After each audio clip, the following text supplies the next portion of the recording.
Hello everyone. Agree point के digital platform पर आप सभी का स्वागत है। आज अपन बात करेंगे कृषि जीव विज्ञान के बारे में, एग्रीकल्चर बायोलॉजी के बारे में। इस बुक में बात करें तो टोटल 14 चैप्टर हैं, जिसमें से 4 चैप्टर पादप रोग विज्ञान के बारे में, प्लांट पैथोलॉजी के बारे में है। पांचवा, छठा, सातवां और आठवां। आज अपन शुरू करेंगे पांचवें चैप्टर से, प्लांट पैथोलॉजी के पहले चैप्टर से। पांचवा, छठा, सातवां, आठवां पढ़ेंगे। इसमें टोटल इस चैप्टर में बिल्कुल बेसिक से पढ़ेंगे कि प्लांट पैथोलॉजी क्या होती है, रोग क्या होता है, बहुत सारी परिभाषाएं पढ़ेंगे। उसके बाद में रोगों का वर्गीकरण पढ़ेंगे, रोगजनक कौन से होते हैं, रोग का नियंत्रण कैसे करेंगे, वो सारा अपन इस चैप्टर में पढ़ेंगे। अगर इसमें बात करें बोर्ड में तो टोटल 6 अंक के नंबर आते हैं बोर्ड परीक्षा में। जेट में एक या फिर दो क्वेश्चन आते हैं, एक या फिर दो क्वेश्चन आते हैं। शुरू करते हैं बिल्कुल बेसिक डेफिनेशन से, पादप रोग विज्ञान की, प्लांट पैथोलॉजी की। अपन एग्रीकल्चर में इसको पढ़ रहे हैं तो किसकी शाखा होगी? एग्रीकल्चर की, कृषि विज्ञान की। कृषि विज्ञान की वह शाखा जिसके अंतर्गत पादप रोग, उसका रोगजनक कौन है, किसके कारण होती है, कारण, यहाँ पर उसको नियंत्रण कैसे करते हैं, इन सब का अध्ययन करते हैं। उस शाखा को पादप रोग विज्ञान, प्लांट पैथोलॉजी कहा जाता है। ठीक है, परिभाषा। उसके बाद में इसके जनक की बात करते हैं। पादप रोग विज्ञान के जनक कौन है? Anton de Bary. कहां पे? विश्व में जनक है इसके। और भारत में इसकी बात करें तो इजे बटलर, आपको याद करना है कौन है, इजे बटलर। चलो आगे बढ़ते हैं। प्लांट पैथोलॉजी की उत्पत्ति कैसे हुई, क्यों पढ़नी जरूरी है, क्या नुकसान हुए थे अपन को, कहां पे अकाल पड़ा था, उसके बारे में पढ़ते हैं। इसके लिए अपन पहले 2 पॉइंट पढ़ते हैं। 1845 में आयरलैंड, या जो अब यूरोप में पड़ता है, आयरलैंड में लगभग 20 लाख लोग मर गए थे, क्योंकि आलू की फसल वहां पे नष्ट हो गई थी। आलू के अंदर आलू का पछिती अंगमारी रोग हो गया था, पछिती अंगमारी रोग हो गया था। कहां पे? आयरलैंड में। इसलिए इसको क्या बोलते हैं? Irish famine. क्या बोलते हैं? Irish famine. फेमाइन मतलब होता है, या फिर आयरिश दुर्भिक्ष। दुर्भिक्ष मतलब होता है अकाल। दुर्भिक्ष मतलब क्या होगा? अकाल। इसी घटना के कारण पादप रोग विज्ञान का जन्म हुआ था। एंटोन डी बेरी थे, यहाँ पे गए थे, आयरलैंड में गए थे, उनको देखा इतने लोग क्यों मर रहे हैं, किसके कारण मर रहे हैं, कैलू में एक रोग हो गए जिसके कारण मर रहे हैं। वहीं से पादप रोग विज्ञान का ओरिजिन हुआ था, उत्पत्ति वहां से हुई थी। उससे पहले कुछ भी नहीं जानते थे पादप रोग विज्ञान क्या होती है, प्लांट पैथोलॉजी या फिर क्या होता है, वो सारा यहीं से स्टार्ट होता। फिर 1943 में भारत में, बंगाल में चावल की पूरी फसल नष्ट हो गई थी। उसमें चावल का भूरा पर्णचिति रोग हो गया था, जिसके कारण बहुत सारे लोग मारे गए थे। अब इसको आपको मेनली याद करना ईयर, कि बंगाल दुर्भिक्ष कौन सी ईयर में हुआ था? 1945। आयरिश दुर्भिक्ष 1845, तो 1943 में हुआ था। और ये कब हुआ था? 1845 में हुआ था। ठीक है, आगे बढ़ते हैं। उसके बाद में अपन पढ़ेंगे डेफिनेशन के बारे में, 10-12 डेफिनेशन के बारे में पढ़ेंगे। सबसे पहले रोग जनक। कौन? रोग जनक। जनक मतलब क्या होता है? जो पैदा करता है, जन्म देने वाला। रोग, रोग को जन्म देने वाला। रोग करने वाले को क्या बोलते हैं? रोगजनक। रोग को उत्पन्न करने वाले कारक को रोगजनक बोला जाता है। तो फिर अपन बात करते हैं उसके बाद में, रोग क्या होता है। रोग क्या होता है? रोग कैसी प्रक्रिया है? एक हानिकारक है जिसके कारण, जिसमें पौधे में पीड़ा या नुकसान उत्पन्न होता है। पीड़ा होती है, अपन में भी रोग होता है, क्या नुकसान ही होता है, पीड़ा होता है, पीड़ा ही अपने होते हैं। ठीक है, अगली परिभाषा के बारे में चलते हैं। फिर आता है सेकंड, 3 नंबर परिभाषा, परजीवी। परजीवी मतलब क्या होता है? ऐसे जीव जो दूसरे जीवों पर जीवित रहते हैं, उसे बोलते हैं परजीवी। इसमें देखो ये 2 वर्ड से मिलके होता है, पर प्लस जीवी। पर मतलब होता है पराया या फिर दूसरा, जीवी मतलब होता है जीव। ऐसे जीव जो दूसरे जीवित जीवों पर अपना पूरा जीवन उसी पर निर्भर कर व्यतीत करता है, उसे बोलते हैं परजीवी। ठीक है, अगला आता है परपोषी, होस्ट। ऐसे जीव जो दूसरों, जो परजीवी को आश्रय देते हैं, परजीवी को रुकने को बोलते हैं, वहां पे रुकता है, उसे बोलते हैं होस्ट। एग्जाम्पल देखो आप, ये किसी व्यक्ति के बाल है, इन बालों के ऊपर ये क्या है? जू। जू, जू तो क्या है यहाँ पे? परजीवी है। और इसके बाल है या फिर मनुष्य है, वो क्या है? परपोषी है। आएगा समझ में? अगली बात करते हैं मर्द जीवी के बारे में, सेप्रोफाइट के बारे में। यह भी 2 वर्ड से मिलकर बना हुआ है। मर्त जीवी मतलब ऐसे जीव जो मरे हुए जीवों पर निर्भर रहते हैं, अपना भोजन मरे हुए जीवों से लेंगे, उनको बोलते हैं मर्तजीवी। देखो, जीव जो अपना भोजन मर्त कार्बनिक पदार्थ से प्राप्त करते हैं, उसको क्या बोलते हैं? सेप्रोफाइट या मर्तजीवी। ठीक है, अपन बात करते हैं अगली डेफिनेशन के बारे में। अतिवर्धन, अतिवृद्धि, हाइपरपेलेसिया, हाइपरट्रॉफी। आप इसको इंग्लिश में याद करना, बेटर रहेगा। किसी भी जीव की कोशिकाओं की संख्या में वृद्धि क्या कहलाता है? हाइपरपेलेसिया। किसी भी जीव की आकार में वृद्धि क्या बोलते हैं? हाइपरट्रॉफी। आप याद कैसे करोगे? देखो यहाँ पे क्या आ रहा है? पेलेसिया मतलब प्लस आ रहा है। क्या आ रहा है? प्लस। प्लस कब होता है? जब किसी संख्या को ऐड करने पर, संख्या को जोड़ने पर, संख्या को जोड़ने पर क्या होता है? प्लस होता है। तो इसको याद करना आप, किसी एक कोशिका की संख्या में वृद्धि, संख्या में वृद्धि क्या कहलाता है? हाइपरपेलेसिया। आप इसको एक को याद करना, ये ऑटोमेटिक आपको याद रह जाएगा। इसमें क्या होगा? कोशिकाओं के आकार में वृद्धि, उसको बोलते हैं हाइपरट्रॉफी। ठीक है, अगले चलते हैं। अगला, लक्षण और साइन दोनों सिमिलर है, दोनों एक साथ याद रखना, याद रह जाएंगे। लक्षण, किसी पौधे में रोग उत्पन्न होने पर उसमें आंतरिक या बाह्य बदला, जैसे अपन को बुखार आते हैं तो क्या होता है? बॉडी का टेम्परेचर बढ़ जाता है, तो बाह्य बदलाव हो गया ना। सेम टू सेम ऐसे रोग उत्पन्न होने पर पौधे के भीतर या बाहर होने वाले बदलाव को लक्षण कहा जाता है। जैसे पत्तियों के पीला पड़ना, मान लो पत्तियों में कोई रोग हो रहा है, उसमें पत्तियां कैसी हो जाएगी? पूरी पूरी पत्तियां पीली हो जाएगी, या फिर मुरझाना। साइन, किसी पौधे में कोई रोगजनक रोग फैलाता है, उस रोगजनक का उस पौधे पर उपस्थित होना या उसका कोई भाग उपस्थित होना, उसे बोलते हैं साइन, चिन्ह।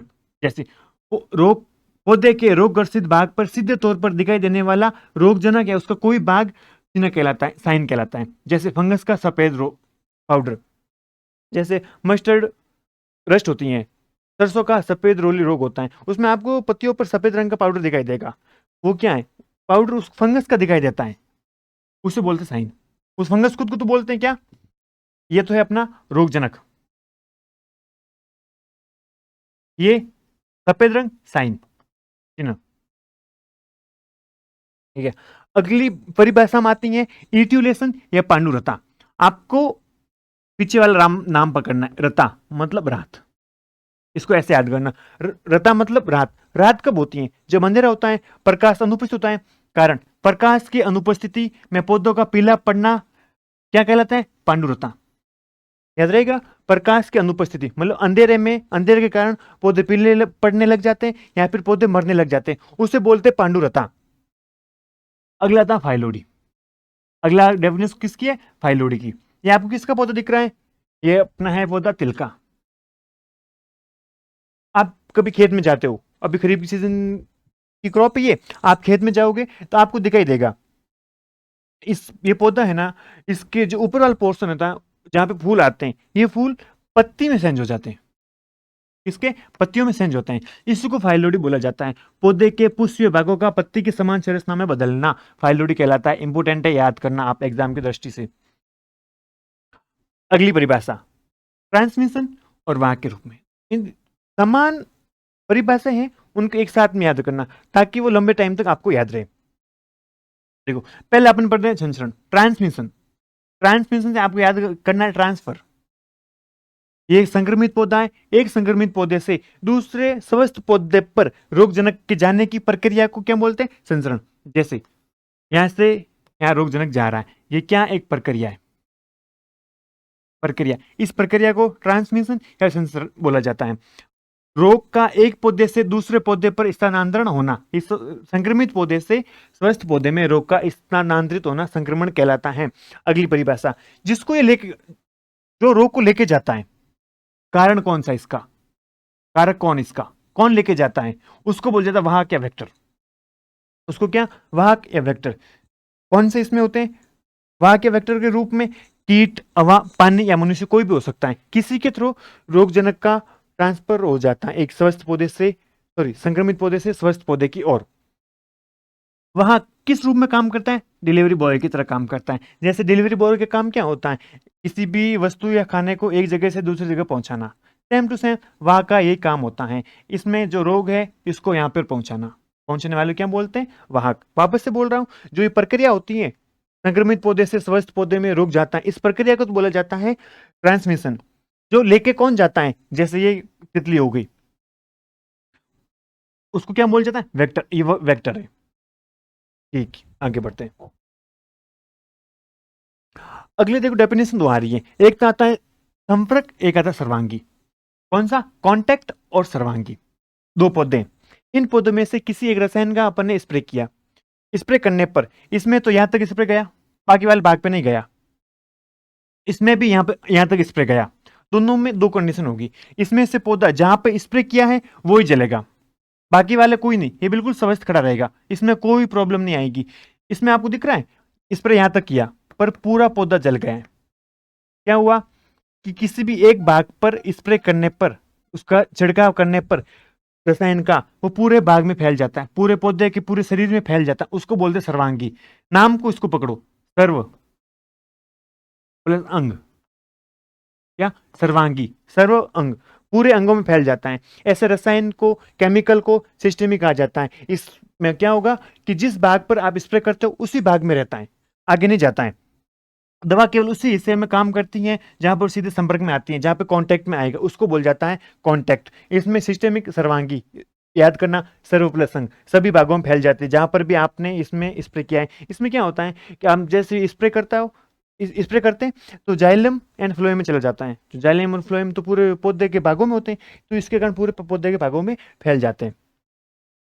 फिर आता है, इसमें आपको तीन चीज याद करनी है कि पादप रोग विज्ञान में कौन कौन से महत्वपूर्ण केमिकल की खोज की गई थी। देखो, सबसे पहला कौन है, बोर्डो मिक्सर। सबसे पहले कौन है, बोर्डो मिक्सर। इसकी खोज किसने की थी, पीए मिलाडे ने। पीए मिलाडे ने कब की थी, 1885 में। 1885 में ये तीन चीजों से मिलकर बना होता है। पहला कौन सा है, कॉपर सल्फेट, नीला होता। अगला चूना, कैल्शियम कार्बोनेट, और प्लस पानी। ये तीन चीज से मिलकर बना होता है। ये जेट 2026 का क्वेश्चन है। 2026 का क्वेश्चन है कि नीलत हो, सॉरी, बोर्डो मिक्सर होता है, उसका संगठन क्या होता है बोर्डो मिक्सर का। तो आपको याद करना है, तीन चीज याद करनी है इसका संगठन में, तीन चीज से मिलकर बना होता है। कॉपर सल्फेट, कैल्शियम कार्बोनेट, चूना और पानी। खोज किसने की थी, पीए मिलाडे ने। ये काम क्या आता है, ये कवकनाशी और जीवाणुनाशी दोनों के रूप में अपन स्प्रे कर सकते हैं कि जिस पौधे में कवक से या फिर जीवाणु से रोग होता है उसके ऊपर स्प्रे करेंगे तो वो कम हो जाएगा। अगले आते हैं स्टेप्टोमाइसिन। ये क्या है, एक एंटीबायोटिक होती है, जीवाणुनाशक होती है, जीवाणु को मारने में काम करती है। खोज किसने की थी, वैक्समैन ने। कैसा मैन है अपना, ये वैक्समैन है। कब, 1944 में, 1944 में। इसके जस्ट 20 साल बाद में दो वैज्ञानिक, दो दोस्त और आए थे, वॉन फ्लेमिंग एंड कुल्का। इन्होंने सबसे पहले सर्वांगी कवकनाशी की खोज की थी, कार्बोक्सिन की। किसकी, सर्वांगी कवकनाशी की खोज की थी, कार्बोक्सिन की। 3 पॉइंट है, 3 इंपोर्टेंट है, मैं वापस से बोल रहा हूं। सबसे पहले आपको याद करना है, नीलत होता, sorry, board mixer. Board mixer किस चीज से मिला होता है, तीन चीज से। कौन कौन सी, कॉपर सल्फेट नीलत होता, कैल्शियम कार्बोनेट चूना, प्लस में वाटर, आपको याद करना है। खोज कब की, 1885 में। किसने की, पीए मिलाडे में। किस रूप में उपयोग करते हैं, कवकनाशी और जीवाणुनाशी के रूप में। उसके बाद में आपको सेकंड पॉइंट याद करना है स्ट्रेप्टोमाइसिन के बारे में। इसकी खोज किसने की थी, वैक्समैन ने। ये क्या होता है, ये होता है अपना जीवाणुनाशक, एंटीबायोटिक के रूप में इसका अपन उपयोग कर सकते हैं। उसके जस्ट 20 साल बाद में दो दोस्त आए थे, स्लेमिंग एंड कुल्का। उन्होंने कार्बोक्सिन की खोज की थी। कार्बोक्सिन क्या होता है, एक सर्वांग, सबसे पहले खोजा गया सर्वांगी कवकनाशी होता है। सर्वांगी आप समझते हो, अभी बताया था, कवकनाशी, कवकों को नियंत्रित करने वाला रसायन। अगले बारे में देखो, ये अपना पहला पॉइंट कंप्लीट होया, डेफिनेशन वाला। अगला इसमें बहुत सारे आएंगे रोगजनक। कौन, रोगजनक। ये सबसे मेजर पार्ट है इस चैप्टर का। रोगजनक आपको पता है, रोगजनक क्या होता है, रोग फैलाने वाले कारक को बोला जाता है रोगजनक। कीड़े पौधों में रोग कौन फैलाता है उसको बोला जाता है। अपन मुख्य रूप से 5 के बारे में पढ़ते हैं। पहला कौन सा, कवक, जीवाणु, विषाणु, विरोइड्स, फाइटोप्लाज्मा। इन 5 के बारे में पढ़ेंगे, इसको पूरा एक्सप्लेन करेंगे कौन कैसा होता है। तो अपन पढ़ते हैं सबसे पहले कवक के बारे में। ठीक है, आज इस क्लास में अपन पढ़ेंगे कवक और दो एक जीवाणु के बारे में।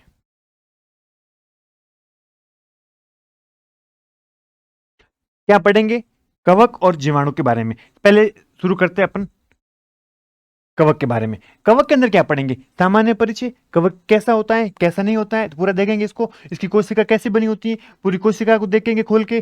पोषण की विधियां, ये पोषण कैसे प्राप्त करता है, खुद बनाता है भोजन या फिर दूसरे पर निर्भर रहता है, इसका वर्गीकरण कैसे कैसे अपन कितने प्रकार से कर सकते हैं, इसके बारे में पढ़ेंगे। और जीवाणु के बारे में, सामान्य गुण, दिखने में कैसा होता है अपन देखेंगे इसको। कोशिका को देखेंगे, आकार की आकार कैसा होता है उसकी कोशिका में देखेंगे। और ग्राम अभिरंजन, ग्राम पॉजिटिव और ग्राम नेगेटिव के बारे में पढ़ेंगे। तो शुरू करते हैं पहले कवक के बारे में। कवक के बारे में, कवक का अध्ययन करते हैं उस शाखा को बोलते हैं कवक विज्ञान या फिर माइकोलॉजी। आपको ये याद करना हिंदी में, माइकोलॉजी। कई बार ऐसे बोल देते हैं माइकोलॉजी किसे कहा जाता है। आपने क्या पढ़ा? कवक विज्ञान, हिंदी मीडियम में। क्वेश्चन ऐसा आएगा माइकोलॉजी, तो आपको ये भी याद करना माइकोलॉजी। माइकोलॉजी क्या होता है? कवक का अध्ययन करने वाली शाखा को माइकोलॉजी कहा जाता है। माइकोलॉजी फादर कौन है? पीए माइकेली। ठीक है, पीए माइकेली। पीए माइकेली किसके फादर है? माइकोलॉजी के। प्रकृति कैसे होती है, मतलब ये कैसा होता है, यूकैरियोटिक या प्रोकैरियोटिक? ये यूकैरियोटिक होता है। मतलब क्या होगा, इसमें कोशिका पूरी विकसित होगी, पूरी डेवलप होगी। क्लोरोफिल अनुपस्थित होता है, सॉरी क्लोरोफिल अनुपस्थित होता है इसमें। इसमें क्लोरोफिल नहीं होगा, मतलब ये अपना भोजन खुद नहीं बना पाएगा, किसी दूसरों पर निर्भर रहेगा। अगला इसमें बीजाणुधारी, कैसा धारी है? बीजाणु, बीजाणुधारी या फिर स्पोर। स्पोर क्या होता है? जैसे किसी पौधे का बीज क्या काम करता है, सेम टू सेम इस पौधे इस कवक का बीजाणु काम करता है। बीज का काम क्या होता है? एक नया पौधा बनना। बीजाणु का काम क्या होगा? एक नए कवक बनाने के बारे में। छोटे छोटे इसमें ऐसे पाए जाते, उसको स्पोर या बीजाणु बोला जाता है। फिर कोशिका, ये कैसा होता? एक कोशिकीय, एक कोशिकीय या फिर बहुकोशिकीय। एक कोशिका हमने अपने ओनली एक याद करना, ईस्ट। कौन? ईस्ट। बाकी सारे के सारे बहुकोशिकीय होते हैं। तंतुमय फिलामेंट्स, मतलब इसमें कैसे बॉडी ऐसे तंतुमय होगी, बहुत सारे फिलामेंट फिलामेंट होंगे इस बॉडी के अंदर। अपन आगे पढ़ेंगे, उसको तंतुमय बोला जाता है, फिलामेंट्स। धागे के समान संरचना होगी। अगला देखो, इसके बारे में इसके लक्षण पढ़ेंगे। टोटल 4 लक्षण होते हैं इसके। आवास, मतलब ये अपना भोजन कैसे लेगा या फिर कहाँ पे रहेगा। इसमें क्या एब्सेंट होता है? क्लोरोफिल, पर्नरीज पूरा एब्सेंट होगा। तो सीधी बात है, अपना भोजन ये खुद नहीं बना पाएगा, तो किस पे डिपेंड रहेगा? दूसरों पे। कैसे? मृतोपजीवी के रूप में, सहजीवी के रूप में, परजीवी के रूप में रहता है। ये 3 क्या होते हैं, अपन इसके बारे में आगे और पढ़ेंगे। इसके भोजन भोजन की बात करेंगे ना, ये पोषण के बारे में, तो उस टाइम पे पढ़ेंगे अपने मृतोपजीवी, सहजीवी और परजीवी के बारे में। अगला कौन सा आता है? थैलस। थैलस ऐसे स्ट्रक्चर को बोला जाता है जिसको अपन जड़, तना, पत्ती में डिवाइड नहीं कर सकते। जैसे मैं आपको बोलूं, इस भाग में मेरे को जड़ बताओ, आप नहीं बता पाओगे, नहीं बता पाओगे ना। तो ऐसे स्ट्रक्चर को बोला जाता है थैलस। जड़ तथा पन्नी के अविभजित अविभजित इनका तंतुमय जाल कवक जाल कहलाता है। ठीक है, उनको बोला जाता है। फिर अपने ये आगे पढ़ेंगे, कवक जाल क्या होता है, इसकी बॉडी को कवक जाल कहा जाता है। फिर आता है कोशिका भित्ति। कोशिका भित्ति उसमें उपस्थित होती है, किसकी बनी होती है? काइटिन की। इंपोर्टेंट है कोशिका भित्ति वाला पॉइंट। कोशिका भित्ति किसकी बनी होती है? काइटिन की। बट आपको एक एग्जाम्पल याद करना है, अपवाद याद करना है। उमाइकोटा संघ में किसकी? सेल्यूलोज की। अपवाद हमेशा इंपोर्टेंट होते हैं, आपको अपवाद याद करना है। उमाइकोटा संघ में कोशिका भित्ति होती हैं, वो सेल्यूलोज की बनी होती हैं। अगला पॉइंट चौथा, केंद्रक। केंद्रक विकसित केंद्रक पाया जाता है, क्योंकि ये कौन होते हैं? ये अपने होते हैं यूकैरियोटिक। सीधी बात है, कोशिका और केंद्रक सारे विकसित ही होंगे। बहुकेंद्रिक अवस्था संभव है, जीवन चक्र सरल से कठिन इसमें पाया जाता है, नॉर्मल सी बात है। अगला पढ़ेंगे अपन कोशिका के बारे में। कोशिका कैसी होती है? पहला पॉइंट, इसमें भोजन किस रूप में स्टोरेज रहता है? ग्लाइकोजन तथा तेल की बूंदों में रहता है। आप मेरे को कमेंट करके ये बताना कि मनुष्य में भोजन या खा अपना भोजन किस रूप में संचित रहता है, फूड स्टोरेज किस रूप में रहता है। कोशिकांग, इसमें लगभग सारे कोशिकांग पाए जाते हैं, क्योंकि ये कौन सी कोशिका है? यूकैरियोटिक। माइटोकॉन्ड्रिया, अंतःपर्दवी जालिका, एंडोप्लाज्म रेटिकुलम, रिक्तिका, एटीएस राइबोसोम वगैरह इसमें सारे पाए जाते हैं। फिर बात करते हैं अपन कोशिका भित्ति के बारे में। किसकी बनी होती है? अभी बताया आपको, किसकी बनी होती है, बताओ आप। कमेंट करके मेरे को जरूर बताना। काइटिन की, यहाँ पे लिखा हुआ है, क्या कमेंट करोगे आप? काइटिन की। अगला कौन सा है? कोशिका एक में ऊमाइकोटा में किसकी बनी हुई थी, ये बताओ आप। ठीक है, कोशिका झिल्ली इसमें कोशिका भित्ति के ठीक अंदर की साइड प्रेजेंट रहती है। हमेशा याद करना, कोशिका भित्ति होती है वो बाहर की साइड होती है, कोशिका झिल्ली अंदर की साइड होती है। केंद्रक सुविकसित केंद्रक पाया जाता है। अगली बात करें इसमें पोषण। पोषण मैंने आपको पहले बता दिया, इसमें हरित लवक एब्सेंट होगा तो किसी और पे निर्भर रहेगा, किसी और से भोजन लेगा। इसमें भोजन लेने के 3 प्रकार हो सकते हैं। पहला इसमें होगा परजीवी, दूसरा मृतजीवी, तीसरा सहजीवी। परजीवी क्या होता है? ऐसे जीव जो अपना भोजन दूसरे जीवित जीवों से लेंगे। इसमें यहाँ पर ऐसे बोल सकते हैं, ऐसे कवक जो अपना भोजन दूसरे जीवित जीवों से लेंगे उसको बोला जाता है। अगला मृतजीवी, ऐसे जीव जो अपना भोजन मृत कार्बनिक पदार्थों से लेते हैं उसको बोला जाता है सहजीवी। ये अभी पढ़ा नहीं आपने। सहजीवी मतलब होता है दो जीवों के बीच में धनात्मक संबंध, ऐसा संबंध जो दो जीवों को फायदा पहुंचाते हो उसको बोला जाता है। लाइकेन एंड माइक्रोएल्गे, इसको अपने पूरा एक्सप्लेन करेंगे नेक्स्ट स्लाइड में। पैरासाइट, इसको आगे 3 भागों में बांट दिया। पहला कौन सा है? अविकल्पी परजीवी। अविकल्पी परजीवी, ऑब्लिगेट पैरासाइट, ऐसे जीव जो केवल जीवित जीवों पर ही रहेंगे। इंपोर्टेंट याद करना, ऐसे जीव जो केवल जीवित जीवों पर ही रहेंगे उनको बोलते हैं अविकल्पी परजीवी। क्या बोला जाता है? अविकल्पी परजीवी उनको बोला जाता है। नेक्स्ट देखो 2 नंबर पे कौन सा है? विकल्पी परजीवी। विकल्पी परजीवी, विकल्प मतलब क्या होता है? ऑप्शन। क्या होता है? ऑप्शन। इनके पास ऑप्शन है, किसका ऑप्शन है? मर्त जीवी का ऑप्शन है इनके पास में, मर्त जीवी का ऑप्शन है, मतलब इनके पास ये ऑप्शन है तो ये खुद अलग होंगे। अलग क्या होंगे? ये खुद क्या होते हैं? परजीवी होते हैं। ये खुद क्या होते हैं? परजीवी। खुद परजीवी होते हैं। अगर इनको परजीवी नहीं मिलेगा, आवश्यकता पड़ेगी तो मर्त जीवी के रूप में भी रह सकते हैं। आवश्यकता पड़ने पर ये मर्त जीवी के रूप में भी रह सकते हैं। इसका एग्जाम्पल याद करना, अस्टिला को। ठीक है, इसमें ये हो गया। ठीक है, पढ़ने नेक्स्ट स्लाइड में ये आपको एग्जाम्पल याद करें, म्यूकोर एगेरिकस। ठीक है, इसको पढ़ेगा लाइकेन एंड माइकोराजा।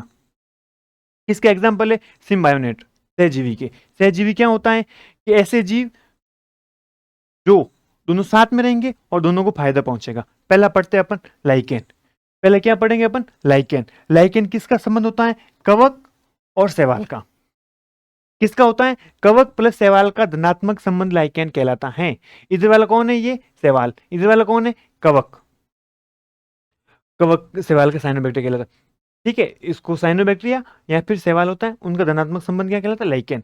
पर इसमें देखो कवक क्या देता है? जल और खनिज। किसको देगा? इसको देगा। कवक इसको जल और खनिज देगा, तो कुछ तो वापस ये भी देगा। ये क्या देगा? कार्बोहाइड्रेट्स। ये क्या देगा? कार्बोहाइड्रेट्स। देखो इससे इसको फायदा मिल रहा है और इससे इसको मिल रहा है ना, तो इसलिए बोलेंगे इसको लाइकेन। दूसरा एग्जांपल है अपना माइकोराइजा। कैसा राइजा? माइकोराइजा। राइजा मतलब रूट होती है। राइजा मतलब रूट, मतलब जड़। आपको याद करनी है। हम पढ़ क्या रहे? कवक, तो सीधी बात है एक तो कवक होगा ही होगा, प्लस आपको याद करना है राइजा। राइजा मतलब जड़। कवक प्लस जड़ का धनात्मक संबंध क्या कहलाता है? अपने माइक्रोराइजा कहलाता है। ठीक है, कवक उच्च पादपोक जड़ होगी। इसकी खोज किसने की थी? फ्रैंक ने। किसने की थी? फ्रैंक ने। देखो ये कवक है, ठीक है, मान लो ये कवक है। कवक को सेम चीज मिलनी है, क्या? कार्बोहाइड्रेट्स या भोजन मिलेगा। इनको क्या मिलेगा? पौधों को नाइट्रोजन, फॉस्फोरस, और इसको मिलेगा उच्च पादपोक जड़ों से रोग प्रतिरोधक क्षमता। रोग प्रतिरोधक क्षमता इनको मिलती है ताकि इसमें रोग वगैरह कम फैले। ये इसको 3 फायदे पहुंचाता है। अगला पढ़ेंगे कवकों का वर्गीकरण। कवकों का वर्गीकरण सबसे पहले किसके अकॉर्डिंग? पीए सकार्डे। पीए सकार्डे साइंटिस्ट थे, उन्होंने कवकों को 4 भागों में बांटा, 4 वर्ग में बांटा। आपको बहुत इंपॉर्टेंट है, दैट में यहां से क्वेश्चन आएंगे। पहले इसको देखते हैं नाम, फाइकोमाइसिटीज, एस्कोमाइसिटीज, बेसिडोमाइसिटीज और ड्यूटेरोमाइसिटीज। आपको याद कैसे करना इन चारों को? ए बी, सी कहाँ पे, सी छुट्टी पे गया है, ठीक है, उसकी जगह कोई दूसरा प्रेजेंट होगा, प्रेजेंट से पी, और डी तो है अपना डी, क्या ए बी, सी छुट्टी पे गया है, पी और डी। ए मतलब एस्कोमाइसिटीज, बी मतलब बेसिडोमाइसिटीज, पी मतलब फाइकोमाइसिटीज, डी मतलब ड्यूटोमाइसिटीज। आपको चार नाम याद करने, चार वर्ग में बांटा। किसके आधार पर बांटा? कवक जाल के आधार पर। किसके आधार पर? कवक जाल बोले, या फिर इसके कवकों का शरीर के आधार पर। इसको किसके आधार पर बांटा है? कवक जाल के आधार पर। कवक जाल क्या होता है मैं आपको बताऊं, इसके शरीर को कवक जाल बोला जाता है। जैसे मैं बोलूं, ये कवक है, कवक के इस एक भाग को बोला जाता है कवक तंतु। क्या? कवक तंतु। ये भी कवक तंतु, ये भी कवक तंतु। बहुत सारे कवक तंतु मिलके कवक जाल का निर्माण करती हैं, कवक जाल का, माइसीलियम। ठीक है, इसके आधार पर बांटा गया है। ये कैसा होता है? ये दो प्रकार का होता है, ठीक है। एक ऐसा होगा,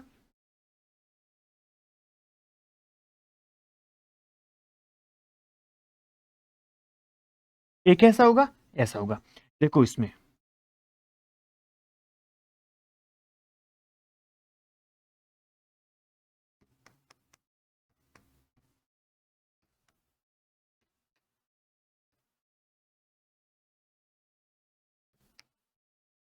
ये क्या है? केंद्रक।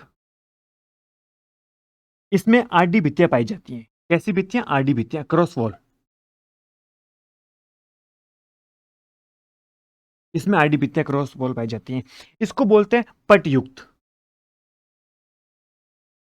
क्योंकि इसमें पट पाए जाते हैं। इसमें पट नहीं पाए जाते, इसको बोलते हैं पट रहित। ठीक है, आए समझ में? कवक तंतु क्या होता है? कवक तंतु कवक के शरीर, कवक तंतु के समान होता है, उसको बोलते थे कवक तंतु। बहुत सारे कवक तंतु कवक जाल का निर्माण करते हैं, उसको बोलते हैं माइसीलियम। माइसीलियम के आधार पर कवक दो प्रकार के होते हैं। कौन कौन से? पटयुक्त, पट रहित। पट रहित में क्या होगा? इसमें ऐसे आर्डे पट नहीं पाए जाते हैं, इसमें ऐसे आर्डे पट पाए जाते हैं। चलो ठीक, वापस देखते हैं अपन। इसके आधार पर पटीन, उसमें पट प्रेजेंट पाए जाएंगे, और साकित मतलब बहुत सारी शाखाएं होगी। ये तीनों एक जैसे, पटयुक्त साकित, पटयुक्त साकित, पटयुक्त साकित। अगला, इसमें स्पोर कैसे बनेंगे?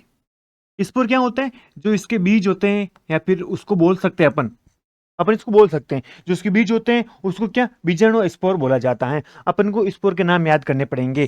पहला कौन सा है? फाइकोमाइसिटीज में कौन सा? ओ स्पोर या फिर जाइगो स्पोर।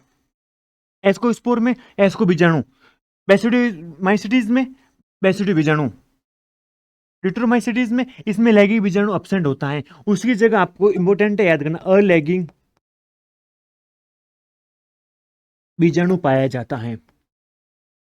कौन सा? कॉनिडिया।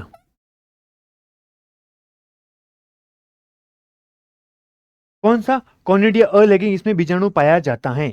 आपको याद करना है, कॉनिडिया पाया जाता है इसमें, अलैगिंग बीजाणु। ठीक है, सबसे इंपॉर्टेंट इसके एग्जाम्पल है।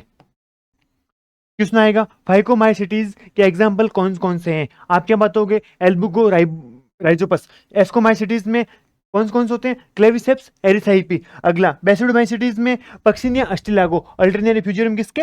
और ड्यूटरोमाइसिटीज में। ये किसके आधार पे था? मैं वापस बोलूं, पीए सकाडे ने कवकों को कवक जाल के आधार पर चार भागों में बांटा गया था। फाइकोमाइसिटीज, एस्कोमाइसिटीज, ड्यूटरोमाइसिटीज और बेसिडोमाइसिटीज। इसके एग्जाम्पल आपको इंपोर्टेंट है याद करने, बाकी याद है तो बढ़िया बात है। देखो, ये कौन हो गया? अपना कवक हो गया। सेकंड नंबर पे कौन है? जीवाणु। जीवाणु, इसकी प्रकृति कैसी होती है? एक कोशिका होता है, याद करना। जीवाणु बहुकोशिकीय नहीं होता है। तो कैसा अपने विभाजन कैसे करेगा? द्विखंडन या बाइनरी फ्यूजन। बाइनरी फ्यूजन क्या होता है इसमें? मान लो ये एक जीवाणु है, ठीक है, ये जीवाणु है, ये जीवाणु आगे जाके अपने आप यहां से कट जाएगा, उसे क्या बोलते हैं? बाइनरी फ्यूजन या फिर द्विखंडन। बाई मतलब होता है, या द्वि मतलब होता है दो, द्विखंड मतलब टूटना। जीवाणु दो भागों में टूट जाएगा, इसको बोलते हैं द्विखंडन विभाजन। सबसे पहले इसकी खोज किसने की थी? इसकी खोज की थी एंटोन वॉन ल्यूवेनॉक ने। किसने की थी? एंटोन वॉन ल्यूवेनॉक ने इस जीवाणु की खोज की थी। और उस टाइम पे मान लो कि इसने खोज की, तो खोज करते टाइम जीवाणु का नाम नहीं दिया हुआ था, तो इसने खोज की, ये कुछ तो नाम देगा, जीवाणु नाम खोजने की हुई थी, तो उसने जीवाणु को एनिमल स्कूल्स बोल दिया गया था। क्या बोला? Animalcules. एंटोन वॉन न्यू एंटोन वॉन ल्यूवेनॉक ने एक और खोज की थी, जीवित कोशिका खोज की थी, आपको साथ में याद करना। अगला आता है टीजे बरील। टीजे बरील ने सबसे पहले जीवाणुओं में सॉरी पौधों में जीवाणु से होने वाले प्रथम रोग की खोज की थी। रोग का नाम कौन सा था? फायर ब्लाइट ऑफ पियर, नाशपाती का दग्ध अंगमारी रोग।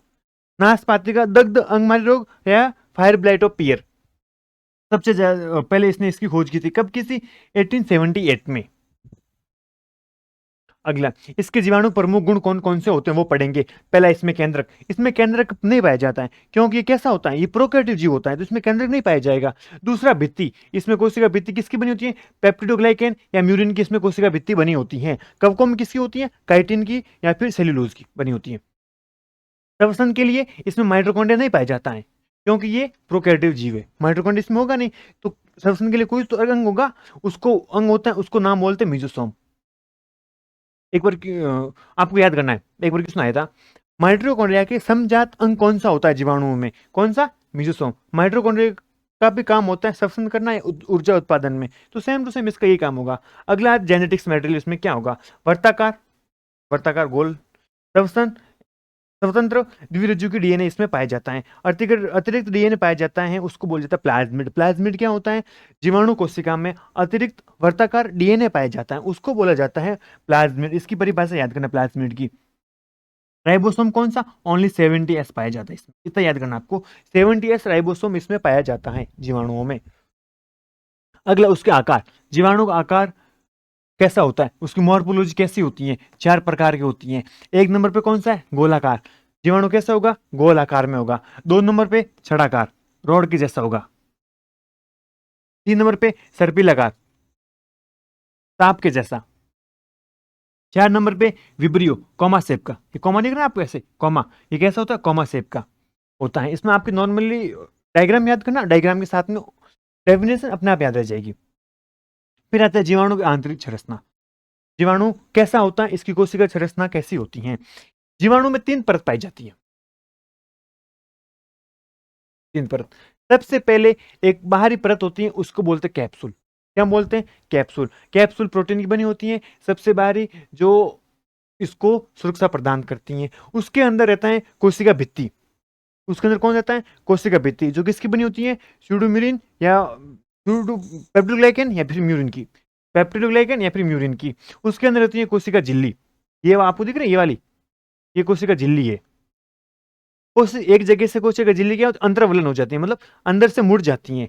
अंदर से मुड़ने के कारण यहाँ पे कौन बन जाता है? मिजोसोम। मिजोसोम, ये मिजोसोम होता है। याद करना क्वेश्चन ऐसा आएगा, मिजोसोम होता है वो कोशिका झिल्ली से बनता है, फिर कोशिका भित्ति से। किससे बनता है? कोशिका झिल्ली के अंतर्वलन से। अंतर मतलब अंदर की साइड मुड़ने से। काम क्या होता है? श्वसन के लिए सहायक होता है ये हो गया। उसके बाद में देखो, इसको चलने के लिए पैर तो होते नहीं है, इसके लिए कोई तो इसमें ऑर्गन होता है, उसका नाम बोलते हैं कसाविका या फ्लेजिला। कौन से प्रोटीन प्रोटीन से बना होता है? फ्लेजिलिन। गतिशीलता में ये सहायक होता है। उसके बाद देखो, बाल जैसे स्ट्रक्चर आपको दिख रही है, उसको बोलते हैं पाइलाई। पिलिन प्रोटीन से निर्मित होता है। सहयुग्मन या फिर चिपकने में, चिकनी सतह पर चिपकने में ये सहायता प्रदान करता है। गति करने में कसाविका हेल्प करता है। फिर न्यूक्लियोइड, जो इसमें डीएनए पाया जाता है, जो इसमें डीएनए पाया जाता है, उस डीएनए को न्यूक्लियोइड या जीनोफोर कहा जाता है। याद करना है, इसमें पाए जाने वाले डीएनए को क्या बोला जाता है? न्यूक्लियोइड या जीनोफोर। ये क्या है? प्लाज्मिड। अतिरिक्त वर्ताकार डीएनए प्लाज्मिड कहलाता है। ये तीनों प्लाज्मिड प्लाज्मिड होता है, ये लिखा हुआ अतिरिक्त वर्ताकार डीएनए क्या होता है? प्लाज्मिड। अगला देखो, जीवाणुओं को कशा के आधार पर टोटल 6 भागों में बांटा गया है। किसके आधार पर? कशा के। अगर देखो, इसमें आप क्या दिख रहा है? एक जीवाणु कोशिका है, इसके ऊपर एक कशा, उसको बोलते हैं एकल कशा। ये जीवाणु कोशिका है, इसके दोनों सिरों पर एक एक कशा है, उसको बोलते हैं उभय कशा। उभय मतलब होता है दोनों साइड में एक एक। तीसरा, एकल गुच्छ कशा, मतलब एक साइड में ग्रुप के रूप में रहेगी, ग्रुप के रूप में रहेगी, उसको बोलते हैं एकल गुच्छ कशा। दूसरा कौन सा है? दोनों साइड में ग्रुप के रूप में, द्विगुच्छ कशा। अगला है परिरोमी। परि मतलब होता है चारों ओर, रोमी मतलब होता है इसमें कसाबिका कि चारों ओर इसमें रहेगी। अगला कौन सा है? अकसाबिका। अ मतलब होता है अब्सेंट, कोई नहीं होगी इसके साथ में। देखो, उसके बाद में आता है जीवाणुओं का या बैक्टीरिया का वर्गीकरण। किसने किया था? एस.सी. ग्राम ने। एस.सी. ग्राम ने जीवाणुओं का वर्गीकरण दिया था। कितने भागों में बांटा था? 2 भागों में, ग्राम नेगेटिव और ग्राम पॉजिटिव। अपन देखते हैं डिफरेंस, देखते हैं मेनली। इसमें कोशिका भित्ति कैसी होती है? मोटी। किसमें? ग्राम पॉजिटिव में। कोशिका भित्ति कैसी होती है? मोटी, एक स्तरीय पाई जाती है। ये किसमें क्या होगा? कोशिका भित्ति कैसी होती है? पतली, द्विस्तरीय पाई जाती हैं। कोशिका भित्ति मोटी है तो सीधी बात है, इसमें पेप्टिडोग्लाइकन या फिर म्यूरिन की मात्रा भी ज्यादा होगी। ज्यादा कितने परसेंट? 40 से 90%। 40 से 90% इसमें होती हैं। इसमें टिकोइक अम्ल उपस्थित पाया जाता है। टिकोइक अम्ल क्या होता है? इसमें प्रेजेंट होता है, पर वो उपस्थित होता है, पर इसमें, हाँ सॉरी, लिपिड क्या होता है? इसमें बहुत कम पाया जाता है। लिपिड बहुत कम पाया जाता है। उदाहरण क्लेविबैक्टर स्ट्रेप्टोमाइसिन। इधर पेप्टोग्लाइकन मात्रा बहुत कम पाई जाती है, 1 से 10%, क्योंकि कोशिका भित्ति कैसी होती है? पतली होती है। टिकोइक अम्ल अनुपस्थित होता है। लिपिड अधिक मात्रा में पाया जाता है इसका। कृषि महत्व में अधिकांश पादप रोगजनक इसी ग्रुप में करते हैं।